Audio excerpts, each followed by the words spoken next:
Assalamualaikum warahmatullahi wabarakatuh. Perkenalkan, nama saya Yan Agung Al-Fatah Rani dengan NIM I0111711531, mahasiswa program mata kuliah Perencanaan Materi Penyuluhan Fakultas Peternakan Universitas Hasanuddin. Baik, pada kesempatan kali ini saya akan menjelaskan mengenai metode Delphi dan Delbecq. Nah, pertama, saya akan menjelaskan mengenai materi tentang metode Delphi. Metode Delphi merupakan metode yang dikembangkan oleh Linstone dan Turov menggunakan serangkaian kuesioner untuk mengidentifikasi masalah ataupun kebutuhan masyarakat. Nah, metode Delphi menggunakan teknik pendekatan kuantitatif.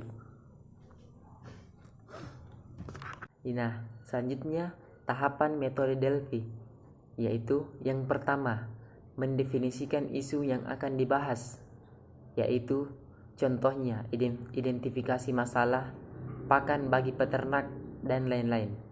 Yang kedua, tentukan siapa yang menjadi partisipannya. Yang ketiga, kembangkan kuesioner pertama yang bersifat open-ended, terbuka tapi terarah. Yang keempat, kembangkan kuesioner kedua. Dari berbagai jawaban yang masuk, bentuk daftar kategori untuk menampung semua jawaban yang masuk. Daftar tersebut dikembangkan menjadi kuesioner kedua. Isi kuesioner kedua berupa daftar kategori, nilai, dan komentar. Yang kelima, pada setiap kategori, responden diharap mengisi dengan memberi nilai tertinggi pada masalah yang paling utama dan nilai terendah pada masalah yang paling rendah. Yang selanjutnya, yang keenam, kembangkanlah kuesioner ketiga. Nilai jawaban kuesioner kedua dijumlahkan di setiap kategori beserta komentarnya. Kuesioner ketiga memuat kategori, jumlah nilai dari kuesioner kedua, dan terakhir komentar. Yang selanjutnya, responden dipersilakan mengisi kembali kolom nilai, yaitu nilai tertinggi pada masalah yang paling dirasakan dan nilai terendah pada masalah yang paling tidak dirasakan. Nah, yang terakhir, analisis akhir menyimpulkan masalah yang paling dirasakan oleh masyarakat. Selanjutnya yaitu metode Delbecq. Metode Delbecq menggunakan paradigma kualitatif, dikembangkan pertama kali oleh Van de Ven dan Delbecq.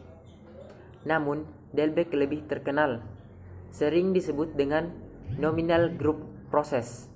Metode ini bukan untuk menyelesaikan masalah, tapi menemukan masalah ataupun kebutuhan masyarakat. Selanjutnya yaitu tahapan metode Delbecq. Yang pertama, membuat fokus grup diskusi beranggotakan 6-8 orang yang diseleksi untuk mewakili stakeholder.